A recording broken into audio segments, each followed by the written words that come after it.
আজ ছিল ছেলের প্রথম দিন স্কুল, আর জীবনের নতুন একটা অধ্যায় শুরু করতে যাচ্ছে সাহেববাবু। আর আমরা বাবা মা হয়ে যাব না, সেটা কখনো হতে পারে? তো দেখো, সকালবেলা উঠে গেছি আর ওকে ডাকতেই দেখো ও উঠে গেছে একদম। ও তো এখন জানে না, বাচ্চা মানুষ, যে স্কুল জিনিসটা কি। তো দেখো, প্রথম দিন স্কুল যাচ্ছে, এখনও স্কুল ইউনিফর্ম নেওয়া হয়নি।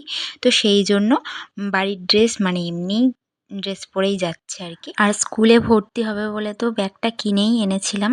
দেখো, ব্যাগটা নিয়ে একেবারে রেডি হয়ে গেছে আমাদের সাহেববাবু।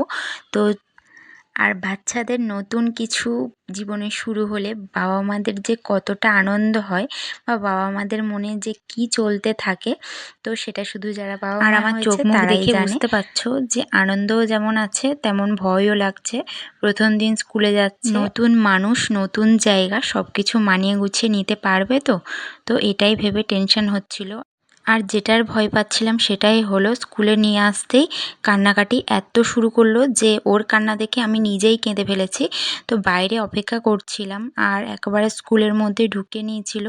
তো বলল যে কিছুক্ষণ পরেই ছুটি দিয়ে দেবে। বাইরে ঘুরছি, একবার এসে বসছি, আর এত পরিমাণ টেনশন হচ্ছে, আর ওদিকে সাহেববাবু কেঁদেই যাচ্ছে। তো বাচ্চার কান্নার আওয়াজ পাচ্ছি, অথচ তার কাছে যেতে পারছি না। এটা যে একটা মায়ের কাছে কি পরিমাণের কষ্ট, তো একটা মাই শুধু বোঝে। তো দেখতে পাচ্ছ সাহেববাবু চলে আসছে, আর ওর চোখ মুখ দেখো। তো আজকের অনেক অনেক অনেক কেঁদেছে। তো ওকে কাছে পেয়ে এতটুকু সময়ের জন্য ছিল, মানে 40 থেকে 45 মিনিট, তাই আমার যে কি হচ্ছিল, বুকের মধ্যেটা ফেটে যাচ্ছিল। তো ওকে কাছে পেয়ে ওর সাথে কথা বলছিলাম, কিন্তু ও একদম চুপ করেছিল।